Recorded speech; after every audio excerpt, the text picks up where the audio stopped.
So I think when we talk of anterior fusions, which is one of the most commonly done cervical spine surgeries, we basically talk of anterior column support and reconstruction. Whether it is in the form of bone graft or whether we use a supplemented neutralization plate or we use a supplemented posterior fixation. So the idea of doing a fusion in cervical spine is good anterior reconstruction with posterior basically supplemented fixation.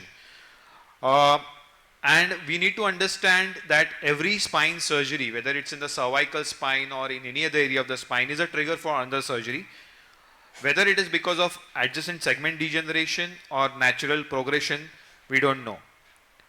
So if you encounter, if the more you keep on operating, the more you will keep on encountering such cases where you can see that there is a failed cage which is backing off, or a failed implant which could be because of any reason. It could be because of faulty contouring or improper implantation. It could be because of the local host factors, the bone quality, end plate, and so on and so forth.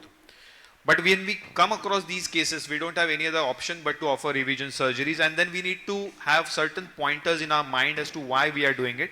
So we need to be clear about the indication and the causes. Obviously, you need to spend a lot of time in the pre-operative planning, then plan the surgical execution, and complications is all about anticipation, and if you anticipate, you can probably avoid them. However, if they do happen, then probably you need to be apt at managing these. So the indications, as was shown by Dr. Chabra sir in the morning, adjacent segment in the cervical spine, adjacent segment disease is one of the commonest indication for a revision cervical spine surgery.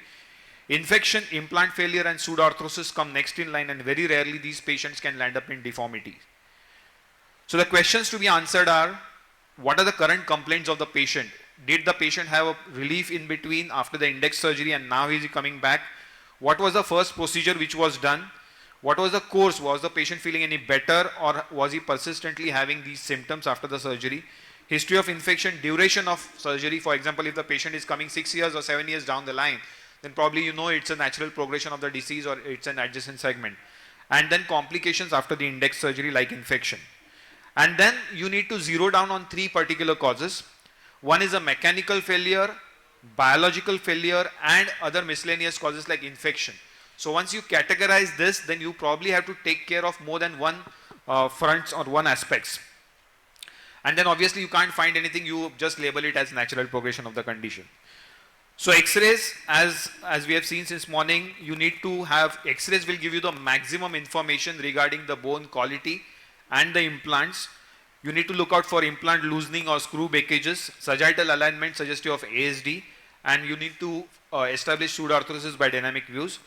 CT scans and MRI are just to give you additional information regarding the reconstruction that you are planning, whether you need to go in proximal, distal, what is the amount of decompression that you need to do, and that depends on the neurological picture and the extent of compression.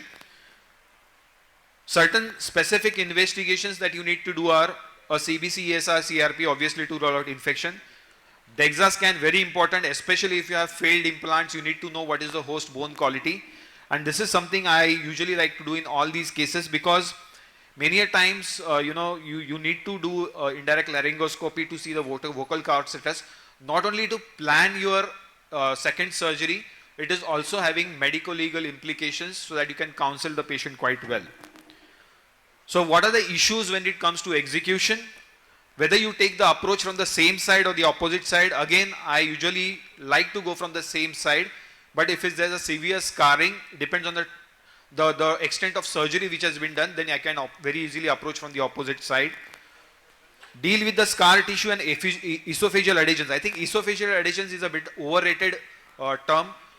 But in this case, if you start from normal area and then gradually dissect off towards the pathological level or the operated area, it becomes much easier. You can use multiple techniques, like you can use blunt dissection or peanut dissection or whatever it is. Vascular structures, you need to be careful of the carotid vessels and the structures which run transversely the superior and the middle and the inferior thyroid arteries.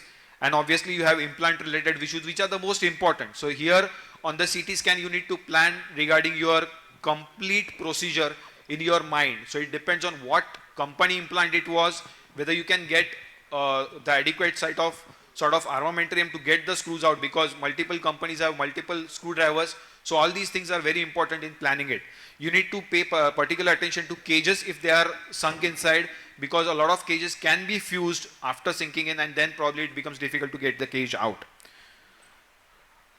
So what are the complications? Unless you are dealing with, if you are dealing with neurological issues and recompression, then obviously incidental durotomies is something that you should expect, but it's very rare in the cervical spine. Recurrent laryngeal nerve or esophageal damage, again, it can be one of the things, but as I said, if you're too careful or you go from the opposite side, this is something that you can prevent. Certain things like using handheld retractors, not keeping the self-retaining retractors for a long period of time, reducing the cuff pressure when you're using an anesthetic tube, all these things are important. Post-operative infections and worsening of neurodeficit, obviously you can use neuromonitoring in case you are operating. Cases which really require neuromonitoring, and you actually dealing with decompressions. So to conclude, basically in a revision surgery, you have to establish the etiology. You need to know exactly why you're going to go inside. You need to have a complete workup of investigations. In execution, important to have a team approach. It's better to have a couple of, one of your colleague assisting you. Sometimes if you are lost, he might help you out.